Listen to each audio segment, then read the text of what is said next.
essa palavra ontem no café de pastores, no contexto da vida financeira, e aí o Senhor me ministrou para trazer ela na noite de hoje, no contexto, Atos 3. Deus tem uma palavra aos nossos corações. Deus é aquele que sabe do que necessitamos antes mesmo de nós falarmos. Então eu creio que Deus tem uma palavra para nós. O mais interessado em nos manter animados na presença dele é o próprio Deus.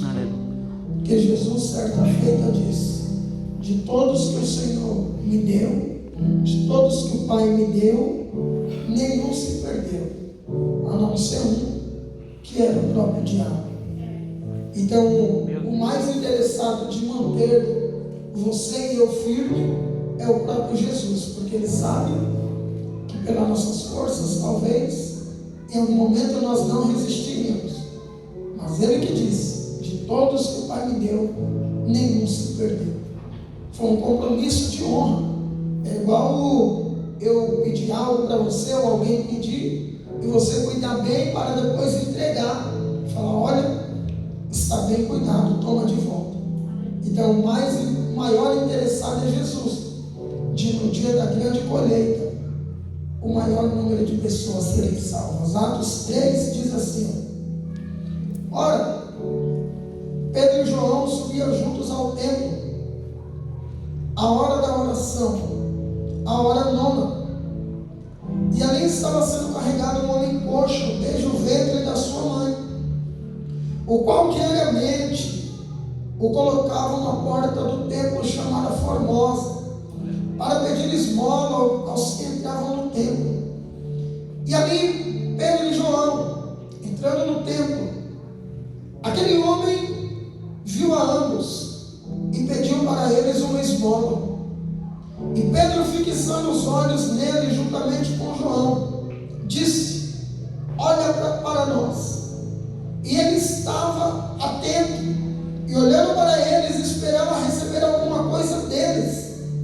Então Pedro disse: eu não tenho prata nem ouro, mas o que tenho, isto eu te dou. Em nome de Jesus de Nazaré, levanta e anda.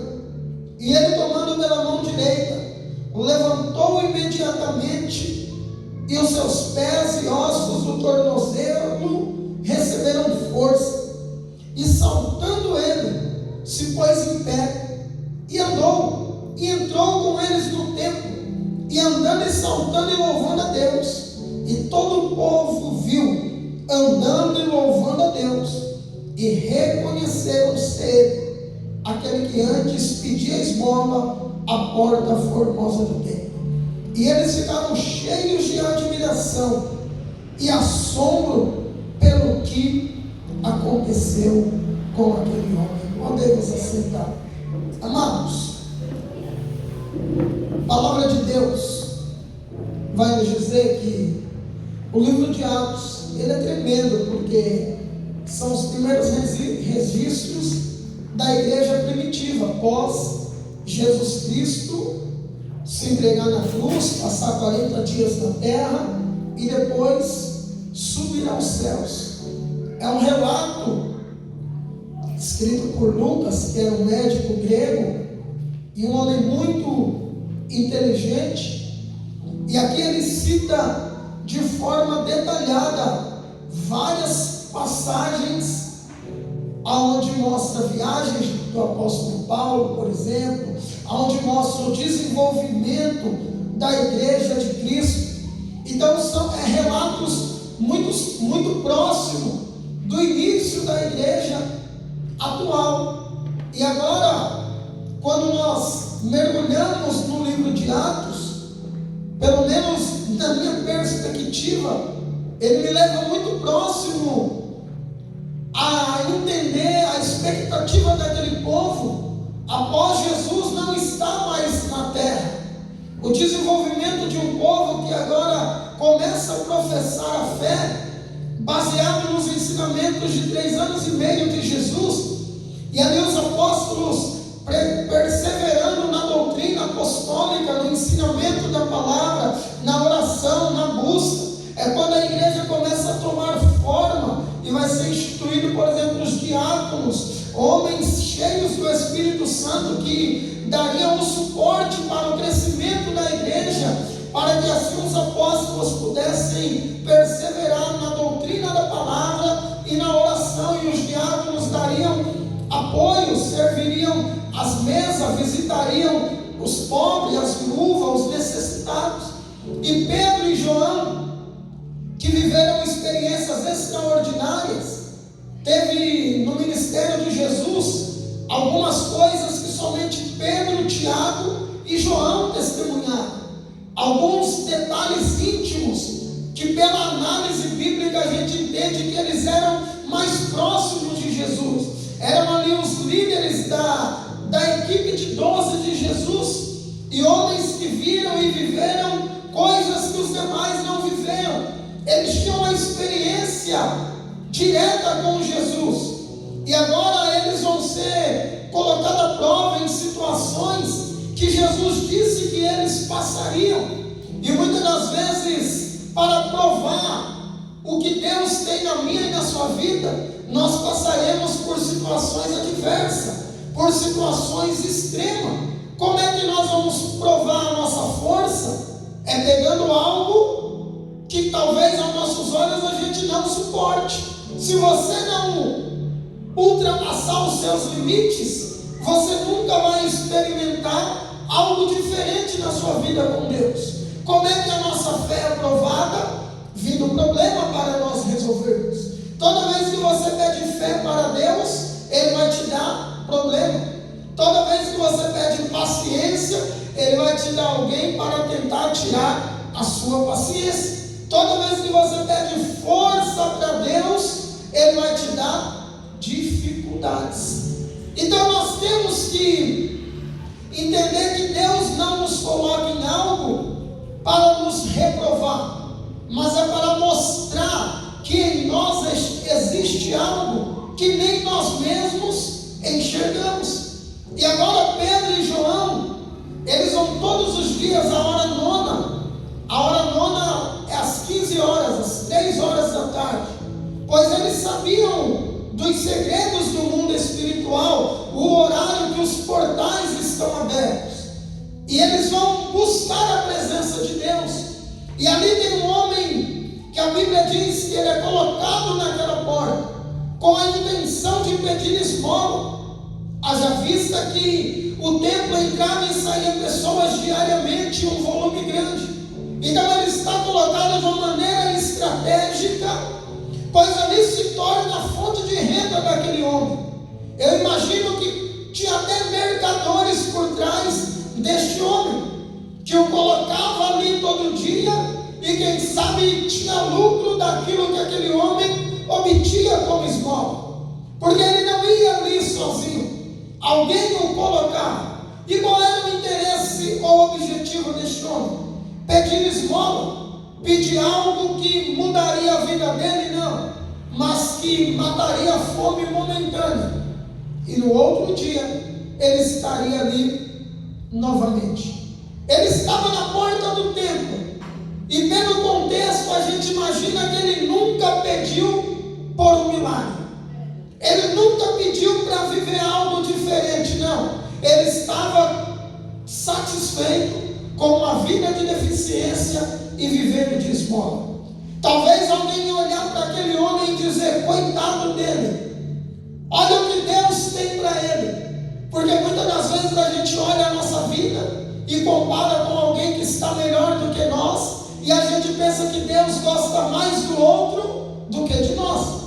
Só que tem alguém que tem menos do que nós, olhando para nós e achando que Deus gosta mais de nós do que dele. Então a nossa vida não pode ser pautada em olhar para as nossas limitações, mas sim em olhar para o autor e consumador da nossa fé. Eu sempre digo que nós não podemos nos comparar com ninguém. Quem está acima de nós deve servir como inspiração, deve servir como exemplo, como espelho, mas não como objeto de comparação.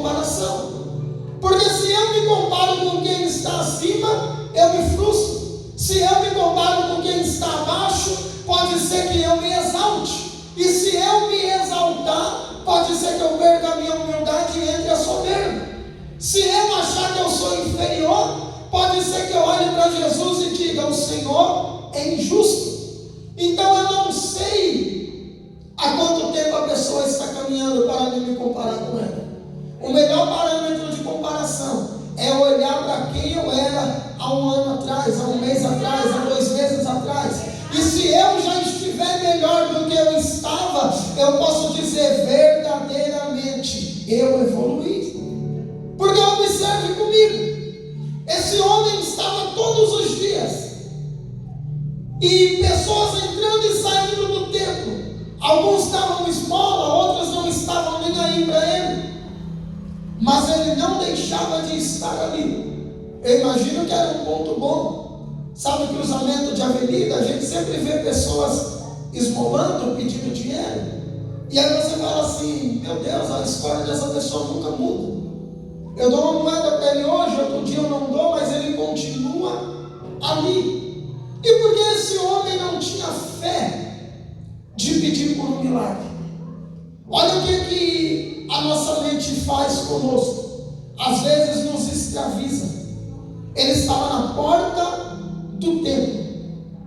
É bem verdade que um paralítico não poderia adentrar nos pavilhões, porque tinha o pátio, até o pátio ele entraria, mas no santo ou no santo dos santos, é obviamente que não. Agora o véu rasgado, então já não tinha mais divisão de santo e santo dos santos, mas pelo menos até o pátio externo ele poderia entrar. Só que ele ficava na porta. Talvez para nós uma pessoa acomodada, mas se tem algo que eu posso identificar como positivo, ainda que ele não soubesse, era a perseverança de estar na porta.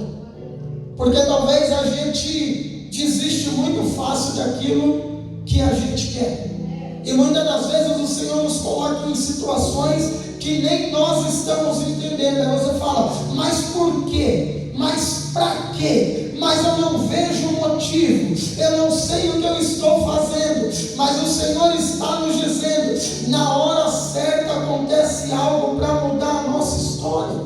Esse homem estava na porta, e ele vê agora Pedro e João, e ele vai pedir uma esmola. Eu tenho certeza que Pedro e João já conheciam eles. Eu tenho certeza que ele já tinha pedido outras vezes. E talvez algum dia Pedro até deu uma esmola para aquele homem. Talvez algum dia Pedro até ajudou aquele homem. Mas ali Pedro vai ser tomado pelo Espírito Santo. E o que mais me chama a atenção nessa palavra era a porta que esse homem estava, porta formosa, que significa aquilo que floresce no tempo certo. Então o que entendemos é que a estação que a minha vida e a sua vida está, ela não está paralisada, ela não está estacionada, ela não está desapercebida de Deus. Talvez você diz: o trem da minha vida empacou numa estação e não é para frente nem para trás. Não, Deus está dizendo: você está na porta formosa, aquilo que floresce no tempo certo, nem vai ser verde e nem apodrecido, o fruto virá no tempo certo. Aquilo que floresce. Olha que coisa tremenda. Aleluia. Cantares de Salomão vai dizer: eis que o inverno já passou, as flores aparecem no campo, e o tempo de cantar chegou. Talvez você e eu não sabe mais, dentro do nosso clima brasileiro, quando é inverno, quando é verão, quando é outono. No inverno faz calor, no verão chove, e a gente fala: meu Deus, em São Paulo faz as 4 estações num dia só. Mas as flores não se enganam, querido. A natureza não se engana. Quando é outono, as árvores estão tudo murcha. Quando é primavera, está tudo florindo. É Deus dizendo: eu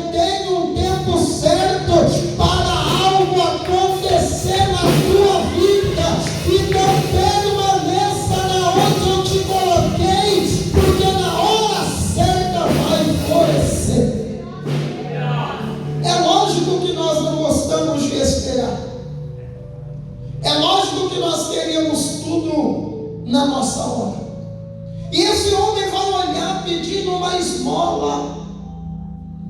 Olha que terrível. Olha a mentalidade dele. Lembra daquela mulher que vai até Jesus, a mulher cananeia vai dizer: Jesus, olha eu aqui. E aí Jesus vai dizer: não é lícito pegar pão no filho e dar para os cachorrinhos. Dentro da cultura judaica da época, todo gentio era chamado de cachorrinho.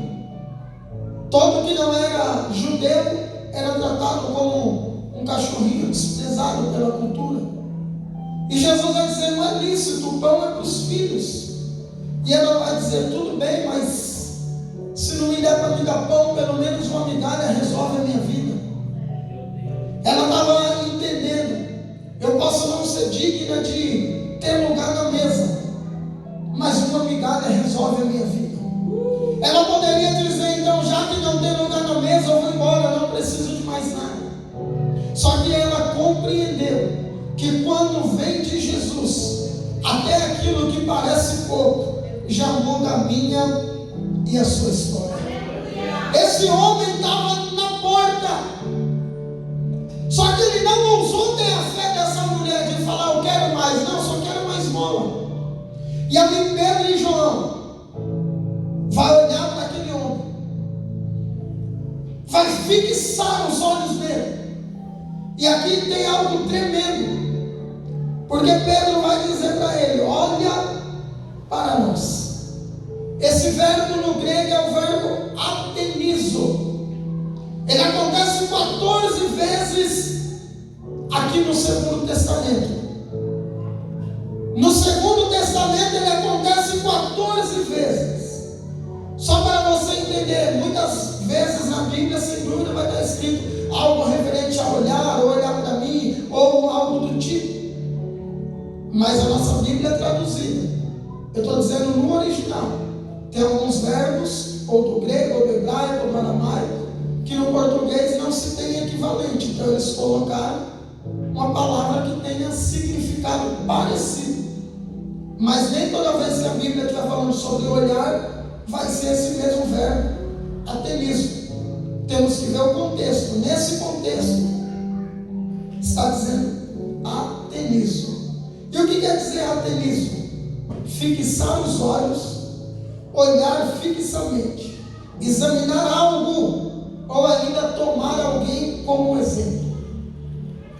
O sentido que Pedro disse para ele: olha para mim. Pedro estava dizendo: você está pedindo esmola porque está olhando para dentro de si. Porque aquele homem estava ali e ele não andava desde o ventre da sua mãe. Ele nunca experimentou algo diferente. Então para ele a vida de esmola era normal. Se alguém dissesse: você quer voltar a andar? Com certeza ele ia falar: eu nem sei o que é isso. Eu não sei o que é a sensação de andar livremente. Ele ia olhar para a limitação dele. E talvez até hoje você tenha olhado para a tua limitação. E aí Jesus está dizendo: olha para mim, ou seja, tira o olhar da tua impossibilidade e olha para mim que posso mudar a tua vida. Pedro estava dizendo: não olhe para o que te limita, não olhe para o que te paralisa, não olhe para a esmola que não muda a tua história, mas olha para mim. Aquele homem olha, mas aí está querendo receber uma esmola apenas. E aí Pedro vai dizer: eu não tenho prata e não tenho ouro, ou seja, eu não trabalho com coisas terrenas. Eu não vim para mudar teu momento, eu vim para mudar tua história. Eu não tenho a prata e o ouro da porta formosa, mas eu tenho virtudes do céu. E em nome de Jesus, te levanta e anda. Olha que tremendo. Glória. A porta formosa era toda banhada a ouro e bronze, Meu Deus. revestida de ouro, prata e bronze, mais de 6 metros de altura. E Pedro vai dizer: talvez eu não tenha o que você está aí à frente, prata. Eu não tenho ouro, eu não tenho moeda terrena. Não é que ele não tinha, ele estava dizendo: o que adianta eu te dar e não resolver a tua história? O que adianta eu te dar e não mudar a tua história? Eu quero fazer algo permanente na tua vida. E quando Pedro diz isso, Pedro já estende a mão para ele. E ele vê uma mão vindo para ele, só que ele estava acostumado a mão vindo e entregar a esmola. E aqui eu lembro de quando Pedro vai sobre as águas. Jesus fala, Pedro diz: se és tu, manda eu ir sobre as águas. E Jesus vai dizer: Pedro, então olha para mim. Pedro está no barco morrendo de medo. Tanto que eles acharam que Jesus era um fantasma. E agora Pedro vai dizer: se és tu, manda eu ir. E Jesus fala: olha para mim e vem. Se Pedro olhasse para si, só teria medo. Mas olhando para Jesus, ele viu quem Jesus era. E ele começa a andar. A Bíblia diz que de repente Pedro vai ter um deslize e começa a afundar. Por que ele afundou? Porque ele olhou para o mar. Ele olhou para a impossibilidade. Eu não sei se você sabe andar de bicicleta. Se olhar para a roda, você cai e se embanana todo. Tem que olhar para frente e pedalar. Aí quando Pedro deixou de olhar para Jesus, ele começa a afundar. E a Bíblia diz que Jesus estende a mão. Então Pedro um dia teve a mão estendida e ele estava olhando de baixo para cima e a mão não levantou. Agora era ele que estava estendendo a mão para levantar alguém. Jesus está lhe dizendo: primeiro eu faço na tua vida, depois eu uso a tua vida para levantar quem está caído. Pedro já tinha sido levantado. Diga para alguém: para pescar, primeiro você tem que ser pescado. Jesus falou para Pedro: você vai ser pescador de... E o primeiro a ser pescado foi ele. Jesus tirou ele da água ali, ó. Igual tira um peixe, lançou e tirou. Agora Pedro levanta esse homem. E olha que tremendo, Atos 14. Outra aplicação desse verbo. Isso me maravilhou. Atos 14:8. O mesmo Pedro, o bicho ficou especialista. E estava sentado em Listra certo homem enfermo dos seus pés, desde o ventre da sua mãe. A mesma história. O qual nunca tinha andado. Pedro levanta o aleijado da Porta Formosa. Aí agora em Listra ele encontra outro aleijado também, desde o ventre da mãe. Olha as dificuldades que Pedro vai encontrar. Agora, melhor dizendo, Paulo. Aqui é Paulo que vai realizar o milagre com a mesma palavra. Paulo olha para esse homem. E olha que tremendo, esse homem ouviu Paulo pregar a palavra. E gerou expectativa nesse homem. É por isso que nós não podemos vir para a igreja, queridos, somente para ouvir uma palavra legal, não. Nós temos que vir para criar expectativa de viver milagre. Aleluia. Se você não tem mais expectativa de viver milagre, queridos, está na hora de você voltar a ser crente e se converter de novo. Porque isso daqui não pode ser apenas uma palavra legal de ouvir, não. Isso daqui tem que gerar em nós e falar: Jesus ainda ressuscita morto. Ontem eu passei no Davi falando que vai fazer um culto de avivamento. Vai trazer um profeta, acho que é da África, que Deus já usou ele já ressuscitou 60 pessoas. Jesus continua levantando morto, querido. continua dando vista ao cego, levantando o paralítico da cadeira. Eu nunca vi, a fé vem pelo ouvir, não é por ver não, você só tem que ouvir e crer. Se você olhar o problema e não crer, mas eu sou tão pequenininho, se eu orar por ele, será que vai ser curado? É porque você está olhando para você, olha para Jesus. Não é por você, é por Jesus. Se você pede o dom de cura, o que Deus vai colocar no teu caminho? Enfermo. Você vai ficar treinando. Deixa eu ver se funciona em mim para não passar vergonha. Sai, dor de cabeça.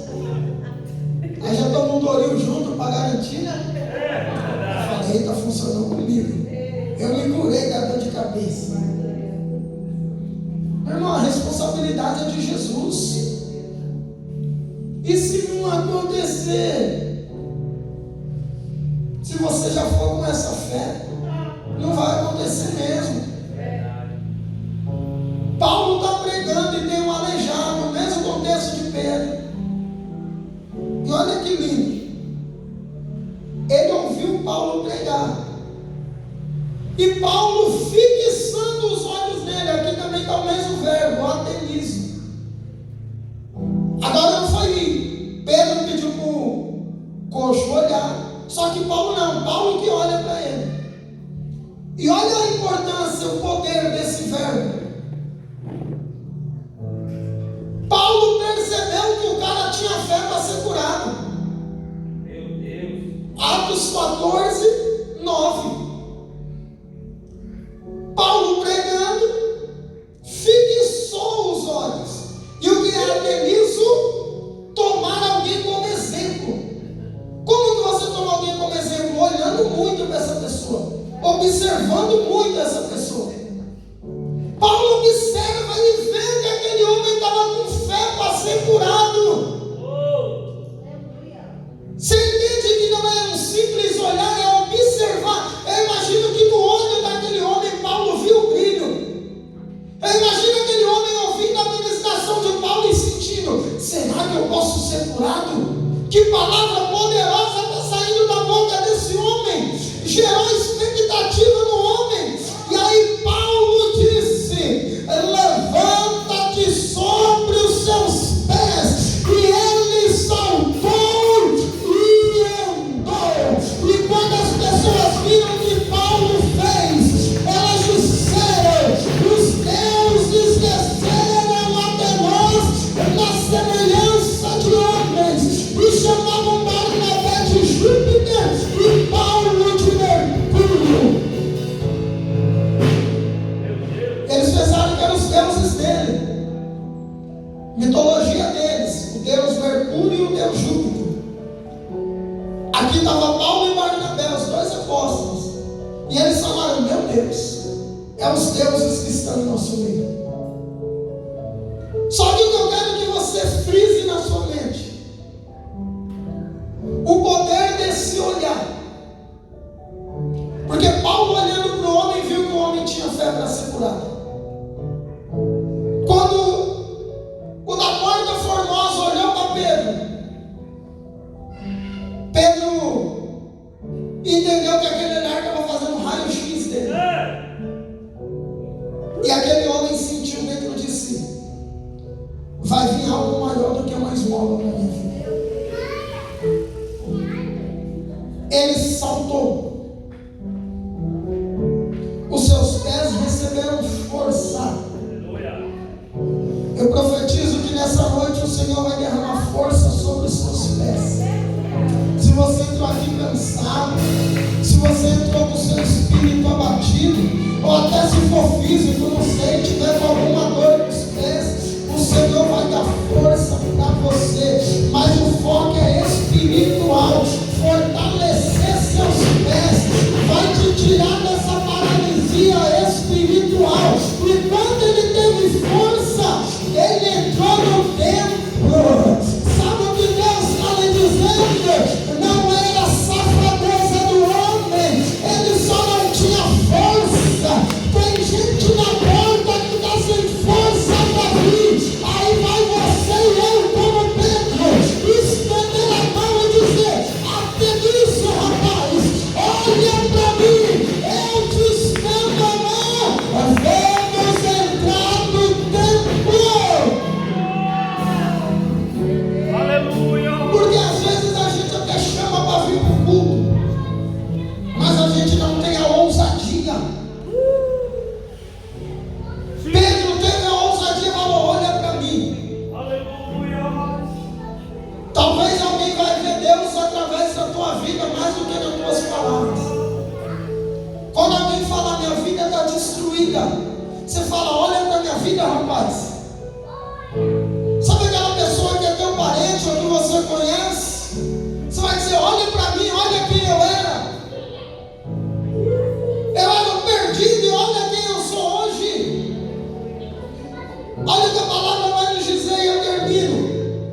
Olha para mim. Quem olha para o alvo não erra.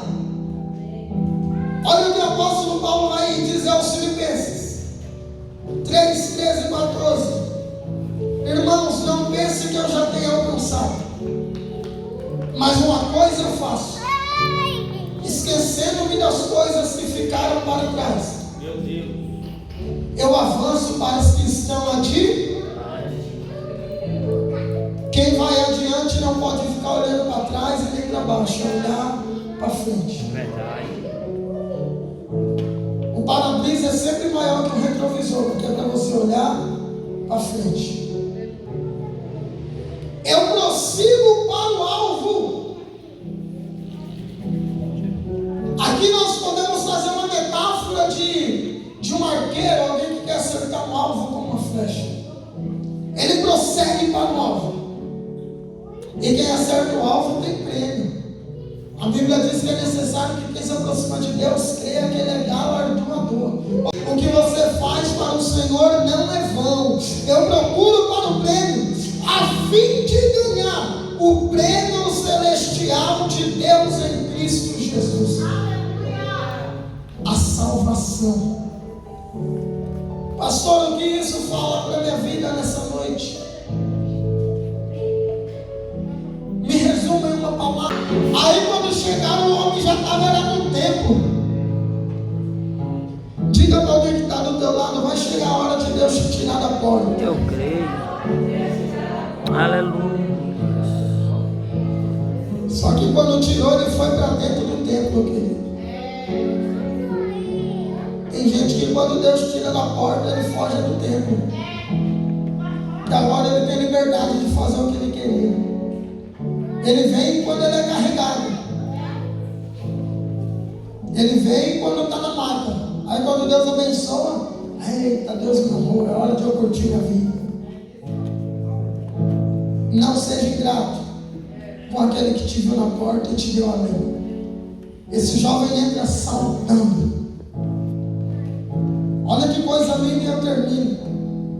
Para quem nunca tinha andado, era natural ele entrar meio cambaleando, né? Talvez você já quebrou um membro, um braço, uma perna, colocou gesso. Quando tira, a gente tem uma insegurança para usar aquele membro de novo. Faz fisioterapia, tem medo de pisar. Esse cara nunca tinha andado e já saltou. Porque quando Deus faz algo em nossas vidas, nós não andamos mais pelos nossos passos, é pelos passos de Jesus. Você não vai andar mais no seu ritmo, vai vir uma unção de aceleramento sobre a tua vida e você vai